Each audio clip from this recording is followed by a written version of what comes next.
Ay saan? Dabago mo na dito yan.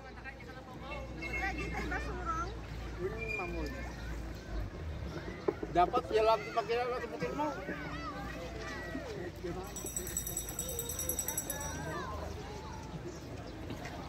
Ayan.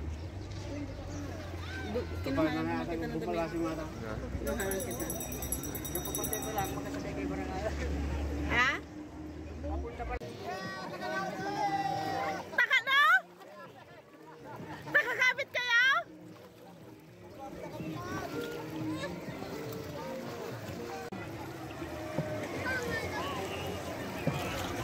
Uncle, magkano raw po? 20.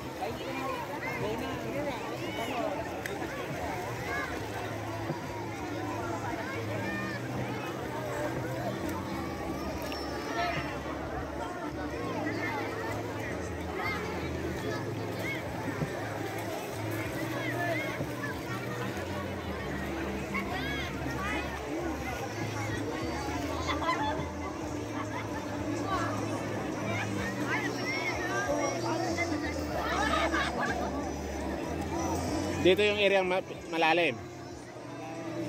Oo nga, ito lang yung area ng malalim, no?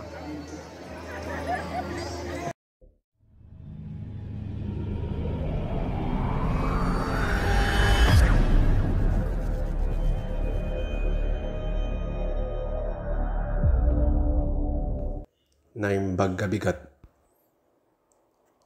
Gas up muna tayo para sa medyo mahaba-habang biyahe. Dahil andito kami ngayon sa Isabela at sa sobrang init ng panahon ngayon dito, naisip namin ang magpalamig. At tayo ngayon ay pupunta sa isa sa mga dinarayong lugar dito, lalo sa panahon ngayong kagaya ngayon na mainit ay ang ilog. Dadayuhin natin ang binansagang the clearest river in the province of Isabela, ang Abuan River, kung saan matatagpuan sa bayan ng Ilagan. Ang Abuan River o Ilagan River nga pala ay nag-originate mula sa western slope ng Sierra Madre patungo sa eastern central portion ng Cagayan River. At ito ay dinarayo dahil sa angking dala nitong linaw at lamig ng tubig. Okay mga katropa, samahan nyo kami papunta doon sa sinasabing ilog. Okay, let's go!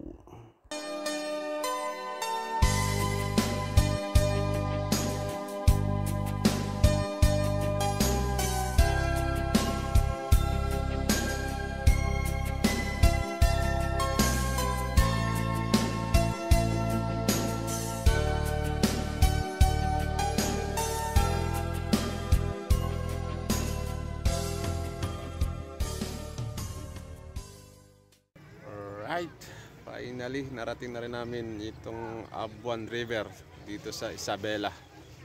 So ito yung sitwasyon ngayon dito sa Abuan River. Ayan. Ang dami mga dami rin mga turista. Ayan. Ayan no, kita nyo mga katropa, sobrang dami rin mga mga sasakyan. Ang dami na pong dito pala, pupunta. Ayan.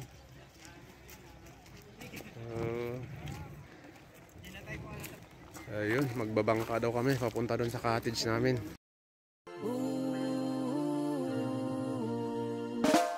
But the rivers are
Dito yung area malalim.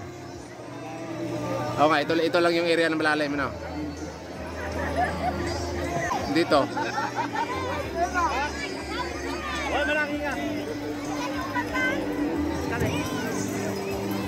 Dito malalim, oh.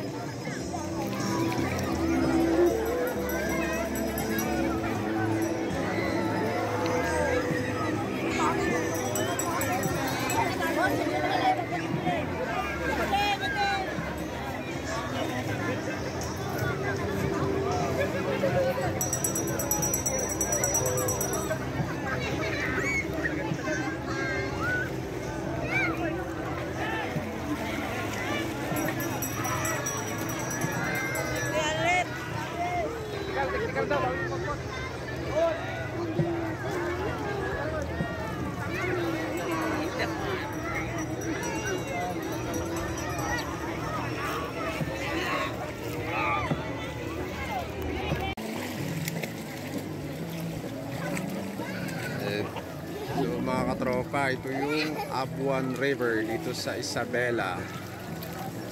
Ito yung isa sa mga spot na dinarayo rito sa Ilagan, Isabela. Itong Abuan River. Palibhasa may kalayuan sila sa dagat, kaya dito na sila nagkasya sa ilog. So far ang ganda ng ang ganda ng tubig nila, ilog, oh. Ayan, makikita nyo, malinaw. Yun nga lang, medyo maraming bato or mabato-bato, pero maganda yung tubig, malinaw. Kaya kita nyo, ang daming mga rito, maraming mga dumarayo rito para lang maligo dito sa Abuan River. Ayan, no, ang daming mga cottage. Ayan, hanggang doon sa dulo, lampas doon sa sa tulay, ang dami pa rin. Ayan.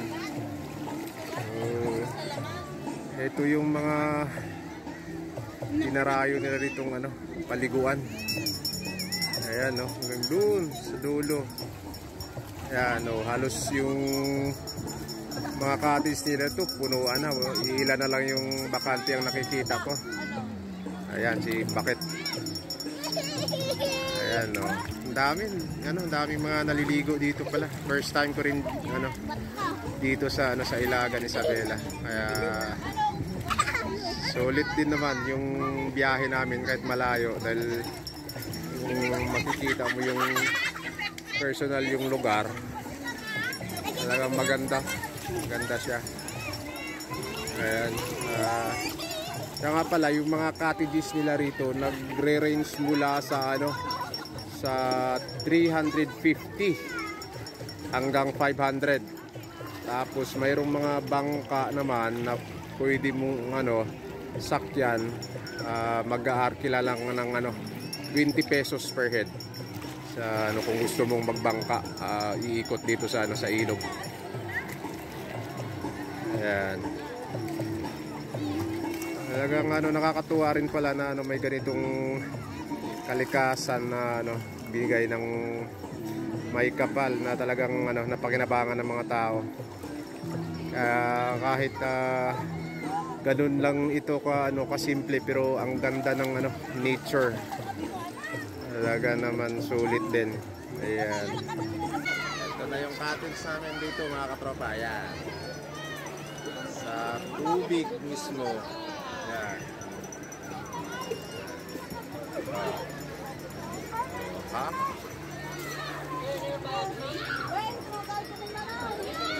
Daming tao ngayon dito, mga katropa. Ayan.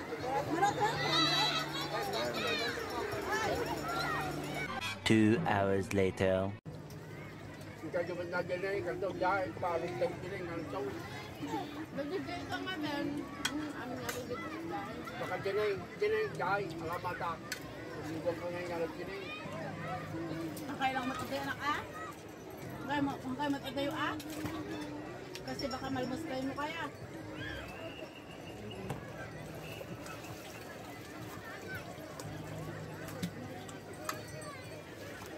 Hindi na armang ding niya.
A few moments later. Sarap magbabad sa ilog pag ganitong oras dito dahil although mainit pero ano, malamig yung tubig kaya okay lang. Tingnan nyo karamihan kababad sa ilog. Yun, sa dulo. Yan, ang dami. Yan. Init kasi ng ng panahon dito sa Isabela. Sobra. Kaya yung mga tao talagang kahit mainit, ginusto na rin ang maligo dito sa ilog dahil malamigan yung katawan. Ayan, ang daming tao rin sa dulo.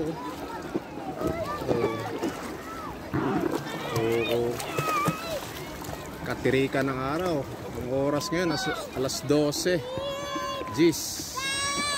Pero ang daming tao dito nakababad sa ilog. Yan, doon sa dulo yun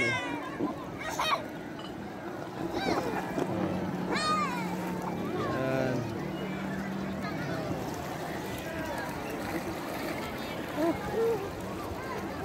Tayo naman hindi rin natin papalampasin. Kaya tara, ligo na tayo. Let's go.